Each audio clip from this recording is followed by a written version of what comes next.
Welcome to Moms of the Lou podcast, hosted by and recorded for St. Louis moms. Grab your laundry basket, kick your feet up for nap time, or head out the door for pickup and spend a little time catching up with your favorite St. Louis moms. Hosted by a fellow St. Louis mom, Rebecca Coast, let's dive into our discussion today. Hello, St. Louis moms. Welcome to another episode of Moms of the Lou. I am Trina. I am the podcast manager. I'm filling in for Rebecca. She's on maternity leave. She's soaking up those snuggles with her new baby, which is just so sweet. But I am so excited. I have Caitlin Ladd here on the podcast. Welcome. Thank you so much, Trina, for having me. I've been waiting for this day. I'm excited for us to be able to connect. So thank you for having me. Yeah. So before we get started, we are going to talk about life with diabetes. So Caitlin is a mom. Your husband has diabetes. That's right. And your son has diabetes. And then I have diabetes myself as a mom. So I'm really excited for us to talk more about that. But first, I would love for you just to introduce yourself and tell us a little bit more about you. Yeah. Well, again, like I said, I was really excited to be here. Happy that we're transitioning into the new world of podcasting as well. But like you said, my name is Caitlin Ladd. I've been a contributing writer for St. Louis Moms since, I think 2020. It was like on the cusp of the pandemic. So this was a whole new world. Some of the things I look back and the articles that I had written, I'm like, you can definitely see the transformation over the last 5 years of what we've been through. Yes. But I am actually a transplant to St. Louis. I always like to say I came here for college and then never really left. And my husband's also a transplant. So we really, honestly, when we both graduated from college and both had jobs here, we really fell in love with the city. And then, of course, having two boys, we just love all the things that are available to us. And even though sometimes I feel like we get into our own little community, it's just the opportunities that are all throughout the city that from cultures and arts that is just amazing to us. So, Yeah. So where are your husband and you from? So I actually am from Florida, and Okay. then my husband is from Southern Illinois. Oh, So, okay. yeah. And then, what college brought you here? Yeah, so I actually went to a small private arts college. It's now grown completely. I went to Maryville University. Oh, okay. Yeah. And my parents were living in Central Illinois at the time due to jobs, and it was close to home at the time. And then, of course, they up and moved to Florida during that time. And so that really was a transition for me, too, and kind of thinking about as a young adult, where we would lay those roots at. And St. Louis just felt like the natural place. And I say this all the time. I've now lured all my family here to St. Louis. So it's a wonderful thing here. And now have my mom here and then my brother and my sister-in-law. So we are building our own family base here in St. Louis, which is, if you would have told me that 2 or 3 years ago, or even before the pandemic that they would be here, I would have told you that, I didn't believe that. But it's just wonderful to now have family here, especially in St. Louis. Oh, I love that. I love that. Yeah. So you have how many kids? So we have two. I have two boys. Harrison, who will be focusing on today, who's the type 1 diabetic. He's 10, just turned 10. Man, I'm going to sit in that for a second because I feel like that's another major milestone as a mom. Like, I've now been mothering for 10 years. How did that happen? Wow. And then I also have our youngest, Andy, who is 5, who is our little Spitfire. They are definitely fit into those stereotypical oldest kid, youngest kid, personalities. And so he keeps us definitely on our toes. So, yeah. I love that. So, as a family, what are some of your favorite St. Louis spots around the city? Man, let's see here. If I had to pick probably top 3 to 5. Okay, of course, I know everyone's going to say this, but the St. Louis Zoo. I always like to tout, of course, we're number 1 in the country, but for it to be free is just absolutely phenomenal. And then just the experiences that you get there. We also love the St. Louis Aquarium, so we visit there pretty often as well, too. Like I said, with my family being from Florida, we're always like, oh, we love the sea life and like to see all the new attractions that they have as well, too. And then I know this is really general, but I just feel like St. Louis has a phenomenal amount of parks and green spaces. And even more so in our own community, you can't even walk outside of our door without a park, within stone's throw distance. And I think we really just we don't capitalize, I feel like, that on enough, but it's just phenomenal parks that we just have easy access to. Yes. And then, yeah, I would say those are probably the top three things that we love about that. And then, of course, lastly, I think all the festivals that we have too. Like, I know I'm biased because we're out in St. Charles County, but we do have some great festivals out there too, and we've been capitalizing on those pretty often as well. Okay, so we are going to talk about diabetes. Yeah. For those of you who don't know, diabetes is a chronic illness that, for some reason, the pancreas just kind of shuts down, and the pancreas produces insulin for our bodies to balance the blood sugars. So, when you eat food, your pancreas is producing that insulin so that everything's balanced in your body. And so, for those of us with type 1 diabetes and type 2 diabetes, our pancreas just kind of shuts down and doesn't produce that insulin for us. And so we have to do that by other means. So, Caitlin, I would love to hear your story about Harrison and how the diagnosis happened. And yeah. Yeah. Well, I always like to say, and I know especially as he's getting older, I have consent to share his story. Yeah. That's particularly important to us is that, he doesn't readily identify as the kid with diabetes, but also knows that it's a story that shapes him. That's really important to me to know, especially since he's lived with it for so long. So he's really excited for me to be here and kind of share that story and his journey too. So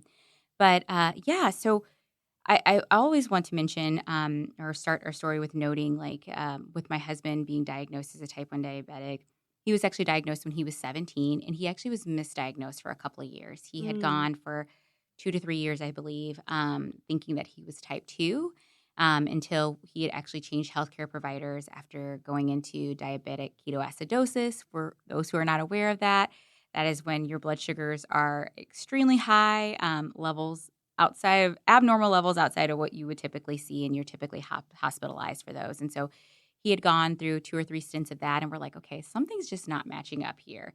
And so we did some full panels and testing and found out, nope, you actually are a type 1 diabetic. And so that was early on when we were married. And so while they always will say that type 1 diabetes is not genetic, I've done my own research, have been looking at peer-reviewed articles, and there's definitely a linkage there. I think any story that I hear from families of a type 1 diabetic, it's either like a niece or an uncle or a great aunt had type 1 diabetes, or we didn't know it was type 1. And so we anticipated, or at least I will say that I anticipated that this could be a part of our family's story. We just didn't know when. And so, especially not as early on as we encountered it. So Harrison was actually diagnosed when he was 2.5.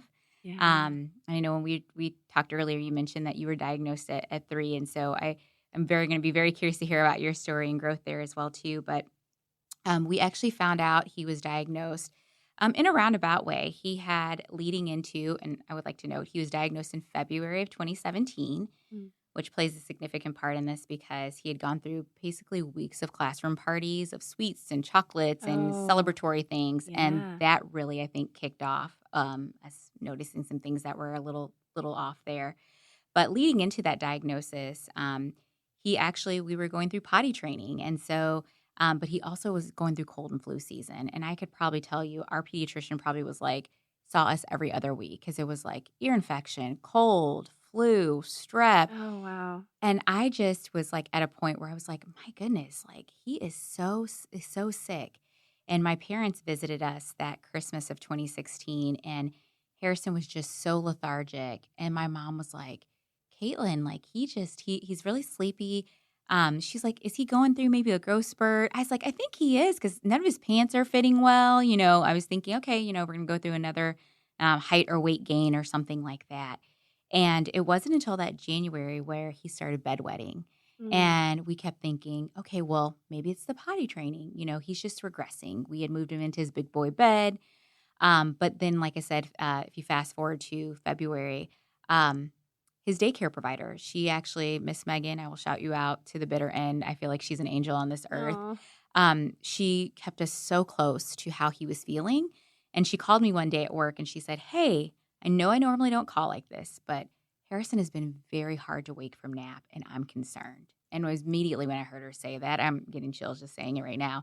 I said, "Don't say anything else. I'm going to go get him." And luckily, our pediatrician's office was so close to my work and daycare. I immediately grabbed him. They got him in immediately. And again, like I said, it was after all these diagnoses of like strep throat and ear infection and all these other things. But luckily, one of our nurses on staff, she had worked with juvenile diabetes patients before, and she had seen our chart, and she said, "You know what? I'm gonna do a blood sugar screening just to see, because you're seeing all these what felt like disparate symptoms at the time." She's like, "Seem like there's a connection there, and I saw your chart, so I'm gonna go ahead and prick his finger." And he was in the 400s. Wow. Which, for those who aren't aware, usually anywhere between, now I feel like I'm on the spot here, like 80 for him, 80 to 100 would have been ideal for his age group. And so for him to be in the 400s was particular, like we knew immediately. So sitting in that moment was a lot. Yeah. Ooh. Yeah. Wow. Yeah. So, from there we were rushed to Barnes, big Barnes downtown. And, I think because of having a spouse that already had type 1 diabetes, we were pretty educated on what to do. Yeah. But those 3 days that we spent at Barnes were probably one of the hardest points, I think, in journey of motherhood, just seeing your child there and not knowing what the future really looked like. I really wasn't attuned to my husband's diabetes care at that time. And so and I knew it was something that he lived with, but I wasn't a part of that story with him. Right. And so now seeing a child go through that, it was something that will completely, as you probably know too, transform your entire existence as a family. Yeah. Yeah, for sure. I've had diabetes for 30 years now. So I got it when I was 3, almost 4. My parents, it was just kind of the same symptoms, like excessive thirst, always going to the bathroom.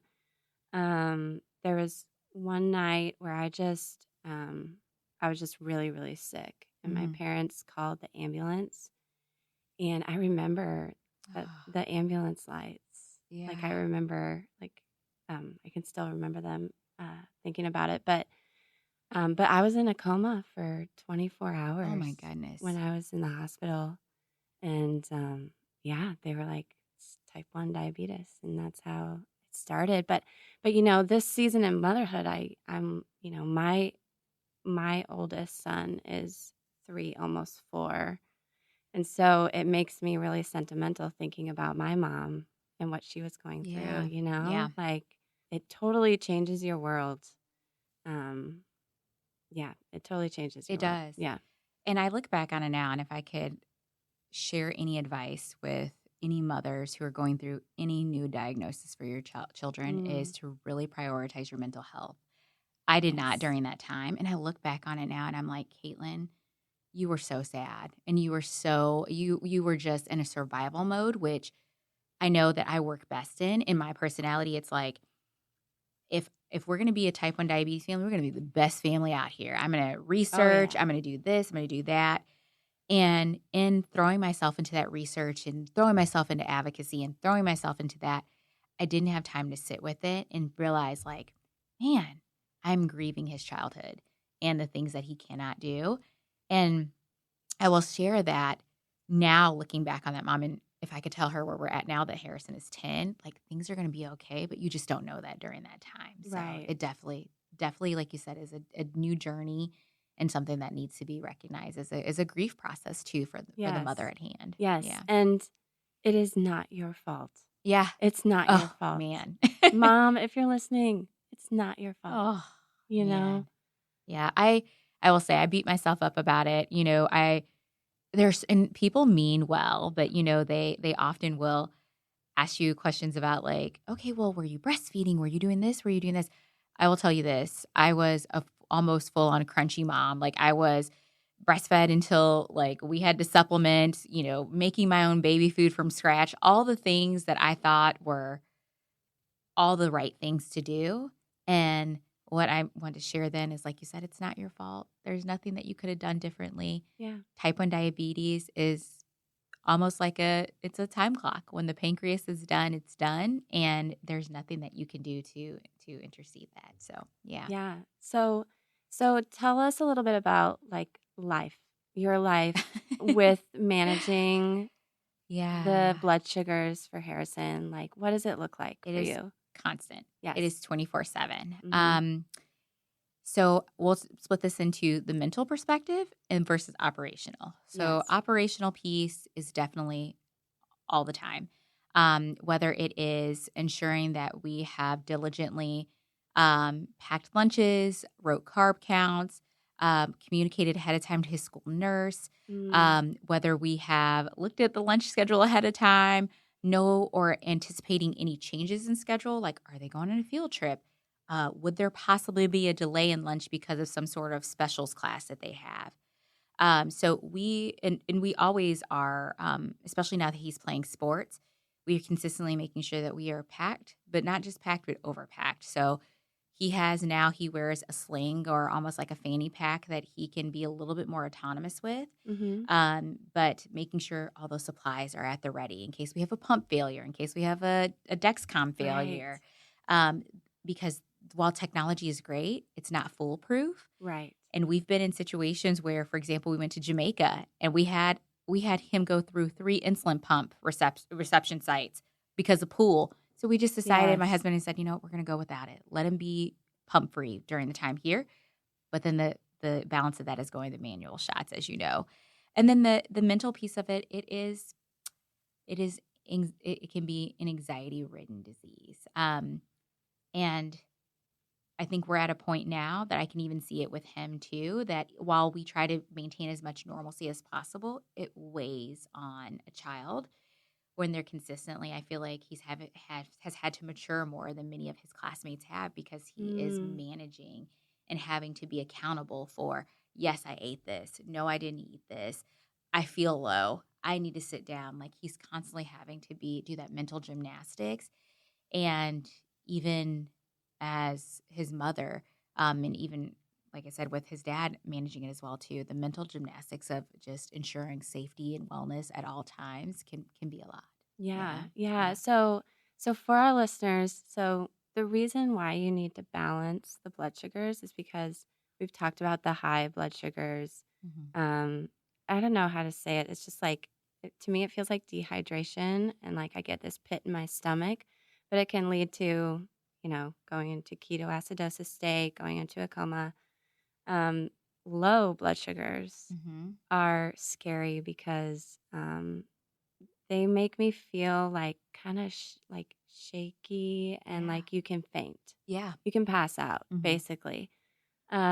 So that's why we want to balance, and sometimes if you're off a little bit, it can affect your blood sugars. It can. It really can. And you can see easily, being on this side, I can see easily if he is like 10 to 20, points over per particular blood sugar range that he should be in because he almost Mm-hmm. acts silly, almost hyperactive, which is pretty outside of his normal personality. It's hard for him to focus. It's hard for him to really lock in.